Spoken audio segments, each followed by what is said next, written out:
The Red Rosary by W J Wintle. Read by Bethina.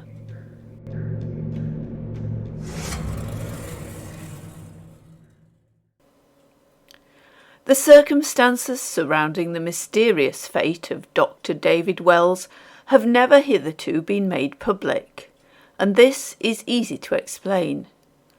Not only were they terrible in themselves, but they involved so much that is abnormal and almost incredible, that the telling of the story demands some courage. Few men care to have the reputation of being accomplished liars, while still fewer wish to be regarded as superstitious and credulous. To ask the average person to believe the facts about the tragedy of Dr. Wells is to make a considerable demand upon his trust in the narrator's veracity. But the prevalence of rumours reflecting on the character of the unfortunate man, and in particular the theory of suicide that has been proposed in certain quarters, seem to render it necessary that the truth should no longer be withheld. All who knew the late doctor were familiar with his large and valuable collection of curiosities from all quarters of the world. In fact, he was a born collector, and his hobby consumed most of his time and a considerable portion of his fortune. His sympathies were large, and he took an interest in many branches of both art and science, but his special subject was anthropology, and in particular that branch of it which deals with the origins and development of religious belief and practice among the more uncivilized races of mankind. In this connection he indulged a fancy, for he hardly claimed it to be anything more, that possibly there might be some glimmering of a religious sense among the higher and more rational animals apart from man. In certain of the more obscure forms of nature worship, he fancied that he had found traces of a connection between non-human life and certain occult phenomena. In particular, he thought that the hostility with which mankind regards the serpent tribe was a mutual one, and had its source in something that lay beneath the surface. Thus, as a collector, he specialized in articles of uncivilized human workmanship, and chiefly in those connected with primitive forms of worship. His collection of fetishes from Africa and the South Sea Islands was unrivalled. He possessed articles connected with Tibetan Lamaism that no public museum has ever been able to obtain, while the section devoted to serpent worship was the envy of every specialist and was his greatest pride.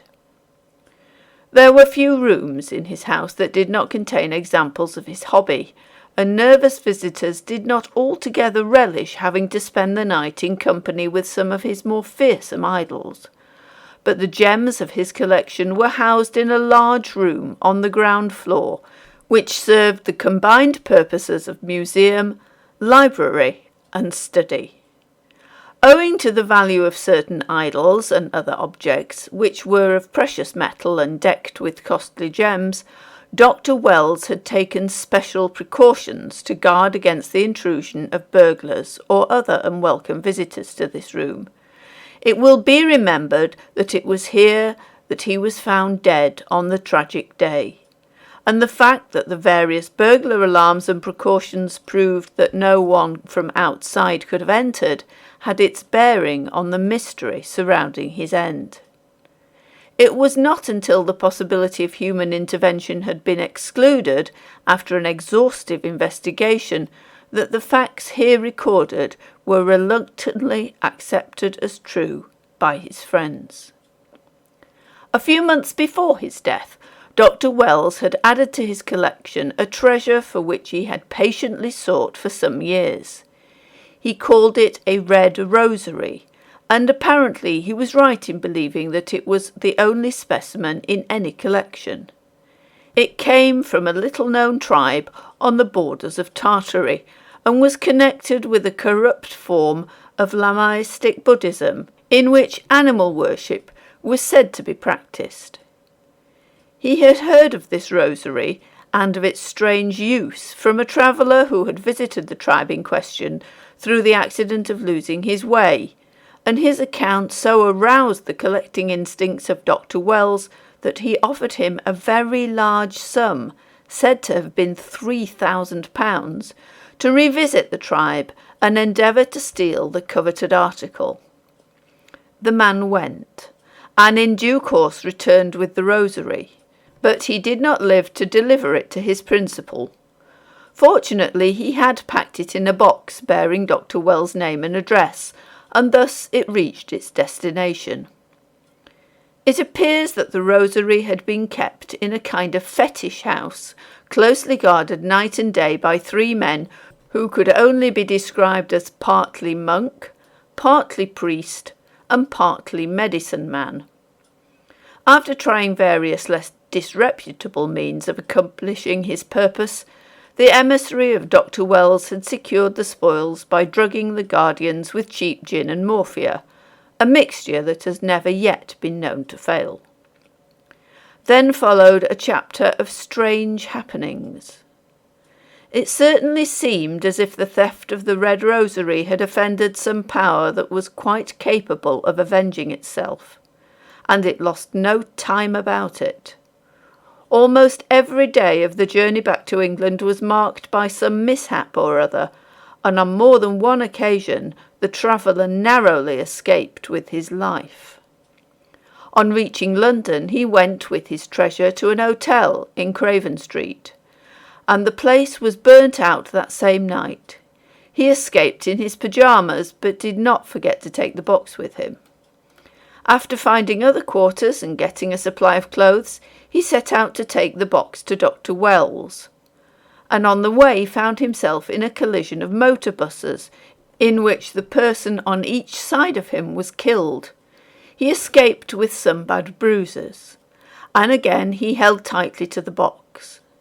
He resolved to wait till the next day, and in the morning he was found dead in the room he had taken at the station hotel.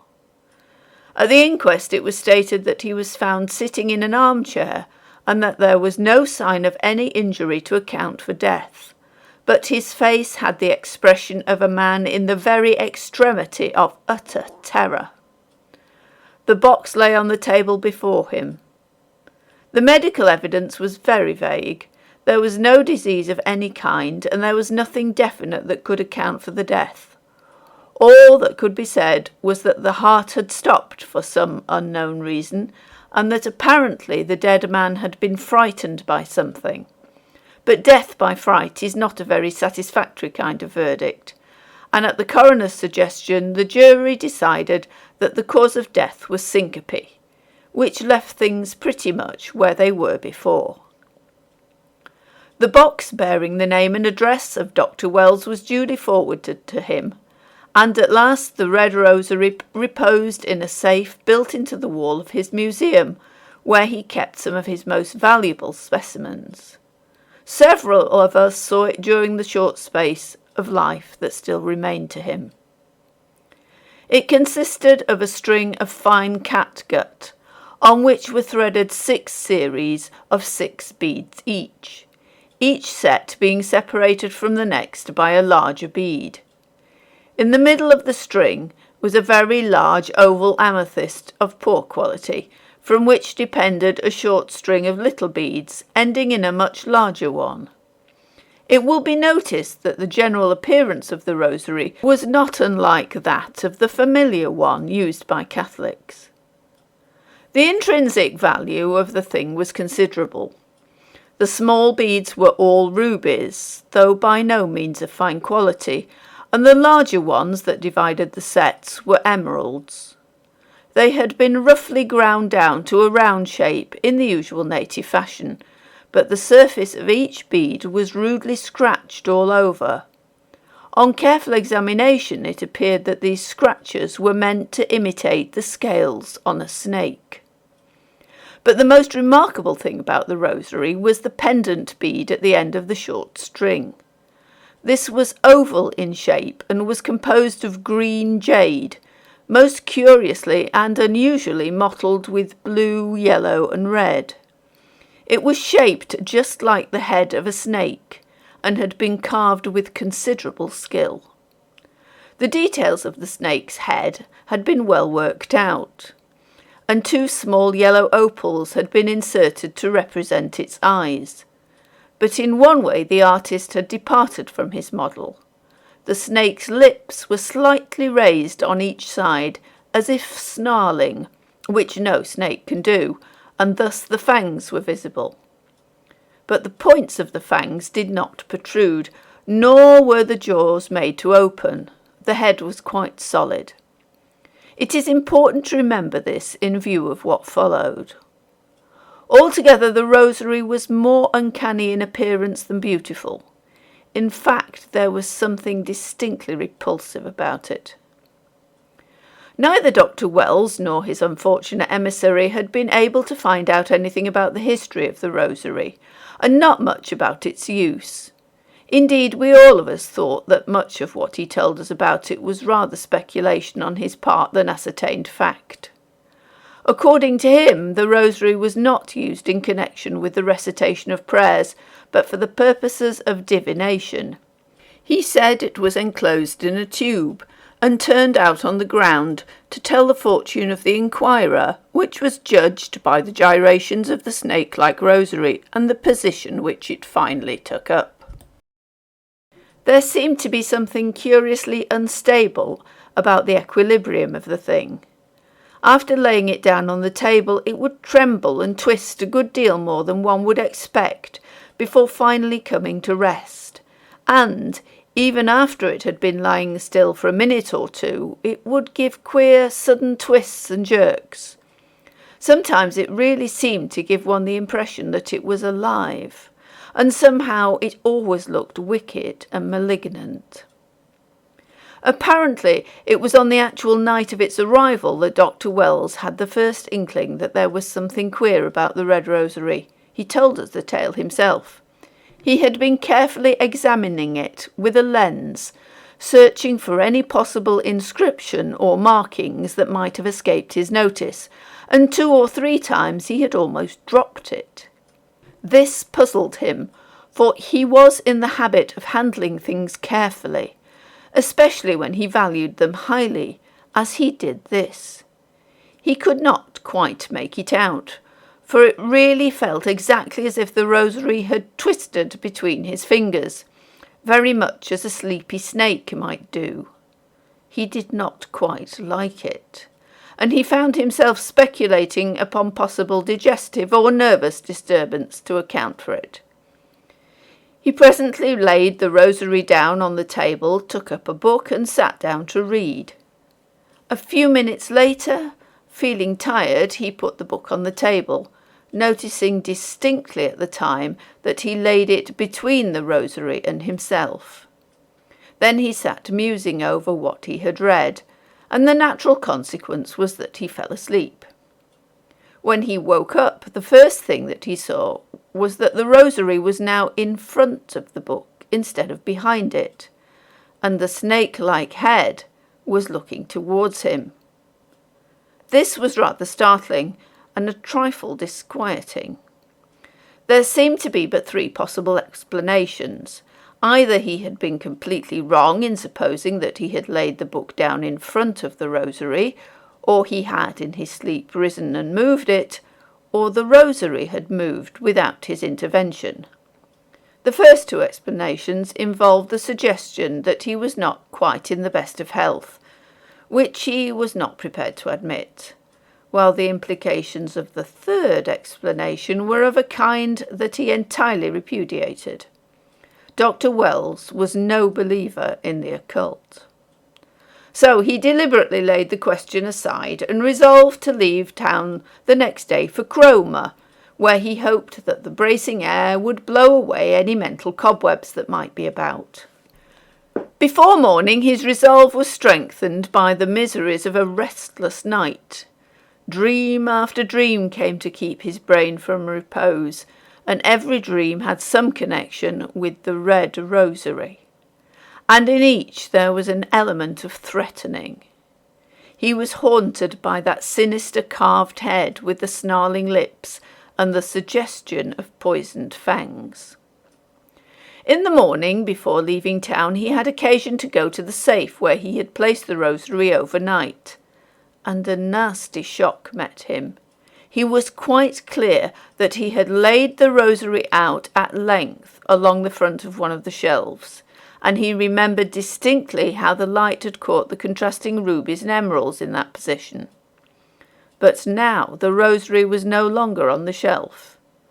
It lay in the bottom of the safe and was coiled up exactly like a snake. The head was in the centre, resting on one of the coils, but slightly drawn back as when alarmed and ready to strike. It faced him as he opened the door. To say that Dr. Wells was puzzled is to put it too mildly. He was thoroughly bewildered. His memory was clear about the position in which he had left the rosary, and his memory was a good one. No one but himself had access to the safe, which was securely fastened by an elaborate combination lock. The shelf could not have been shaken, for the safe was built into the wall, and there had been no earthquake during the night. There was just the bare possibility that the rosary had been left in a state of unstable equilibrium, and could have fallen if it had rolled off the shelf, but hardly have coiled itself up in such a complete fashion. Besides, it was not lying where it would have fallen if it had rolled off the shelf, but was considerably on one side. The more he thought over the mystery, the less he could make of it. So he just left it. He did not at all like it. Dr. Wells remained at Cromer for 3 weeks, but the holiday could hardly be called a success. He was out of doors all the time, and he played golf every day, but he returned to town worse than he went. True, he had not been troubled by any more dreams of the red rosary, but the entire holiday had been one long chapter of worries and misfortunes. Several of his recent investments went wrong, and he found himself the poorer by a sum larger than he cared to contemplate. His pet dog, whom he valued as an old friend, was run over and killed by a passing motor car, and a letter came from the firm of publishers to whom he had entrusted the manuscript of his important new book, saying that they deeply regretted that it had perished in a fire at their establishment. And the worst of it was that the duplicate copy had been accidentally destroyed a few weeks earlier. In addition, a letter came from his solicitors informing him that an action for libel had been commenced against him by a former servant, whose misdeeds he had unwisely mentioned in a letter to a person who had made inquiry. It seemed as if the stars in their courses were fighting against him, and it was in very poor spirits that he returned to town. When he reached his house, he found the servants in a state of nervous alarm and talking about burglars. There was, however, no evidence that any attempt had been made upon the place, but they reported that they had heard slight sounds at night in the museum, and that there was a tapping and scratching kind of noise in the corner where the safe was concealed by a false panel. Twice they had called in the police, but had only been laughed at for their pains. Dr. Wells listened to the story with impatience and dismissed it with a contempt that it seemed to deserve. But he thought there was something in it when he went to the safe and found out the state of affairs. The first thing he noticed was that the red rosary was missing. He had left it in a small box on one of the shelves, and now the box was overturned and empty. Not only so, but several small things on the shelf were out of place and had been pushed aside. Nothing, however, was missing except the rosary. Yet there was not the smallest indication that the safe had been tampered with. Even if the thief had used a duplicate key, how could he have discovered the combination number to which Dr. Wells had set the lock when he left town? The thing was absurdly impossible. The next day brought the explanation, and it could hardly have been a more unwelcome one. Dr. Wells found the missing rosary. It was coiled up, as he had seen it once before, behind a packet of papers at the back of the shelf, exactly as a living snake might have coiled itself up in its den. It really looked as if the rosary had glided out of its box, pushing the other small articles aside, and incidentally causing the tapping sounds that had alarmed the servants, and had sought a resting place more to its liking. But this idea was really too absurd. How could a mere string of beads do anything of the sort? Yet what other explanation was at all possible? Dr. Wells told all this to an intimate friend the next day, and added that he had spent a large part of the evening in making a thorough examination of the mysterious rosary, but with entirely negative results. He tested every hypothesis that occurred to him as at all possible. He applied various chemical tests to the beads, with the idea that possibly they were not what they seemed, but were composed of some substance that might be influenced by atmospheric dampness. But they proved to be genuine rubies, emeralds, one amethyst, and one piece of jade. None of these could be influenced in this way. He paid special attention to the string of catgut on which they were threaded, remembering the familiar weather-indicating figures that were formerly actuated by a short piece of this substance. But even exposure to steam failed to produce any appreciable movement. Then he tried various electric tests, but all without effect. It is significant, in view of what happened afterwards, that he most carefully and even microscopically examined the carved pendant of jade that so closely resembled the head of a snake. He seems to have had some suspicion that it could be opened and might possibly contain some substance, but he was able to satisfy himself that this was not so. The piece of jade was unquestionably solid and contained nothing enclosed in it. Thus far the test resulted in nothing, but all the same Dr. Wells could not get away from the impression that there was something uncanny about the rosary. It seemed to resist the tests. Though the idea is absurd, the beads seemed to try to slip back from his fingers, and once the whole thing suddenly wound itself round his wrist and appeared to grip. It was, of course, just possible that the warmth of the hand acting on the string of catgut might account for something like this, yet the effect seemed out of all proportion to such a cause. At last Dr. Wells resigned himself to the conclusion that the whole thing was purely subjective and had no existence outside his own imagination. But it was not pleasant to think that he was in that abnormal condition when a man sees things. He had always prided himself on the possession of sober judgment and well-balanced critical faculty. Still, it might be well to have a chat with a specialist about it. These things need to be nipped in the bud.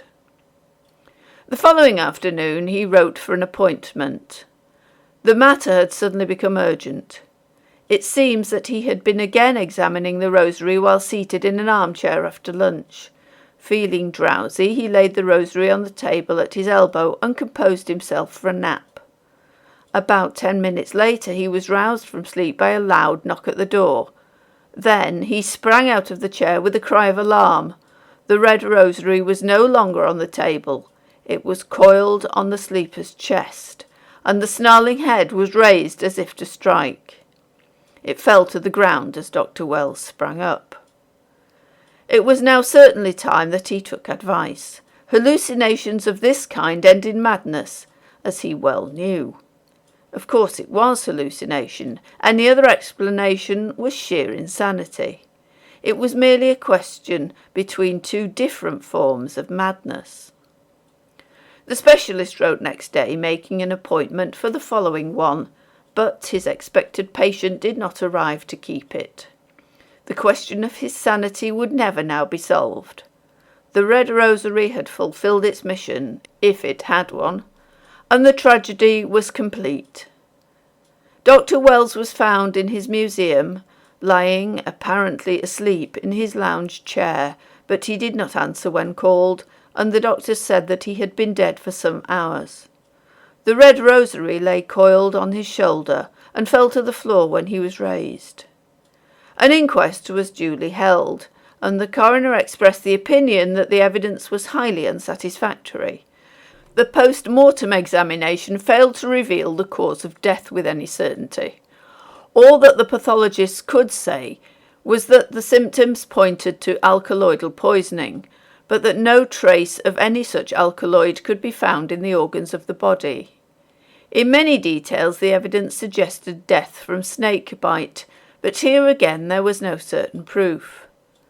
There was no sign of violence, nor was there any external injury except 2 very small pricks on the left cheek, just below the eye. These were such as would be caused by the bite of a small snake, but there was no evidence that any snake could have gained access to the room, nor was there any trace of snake venom in the neighbourhood of the trifling wounds. So the jury could do nothing better than record what is called an open verdict, which simply left matters where they were before.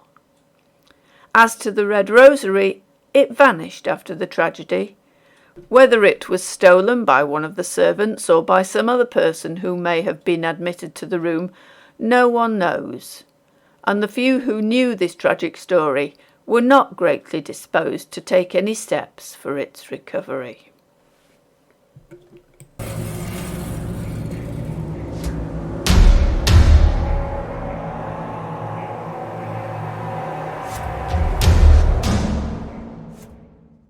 That was The Red Rosary by W J Wintle.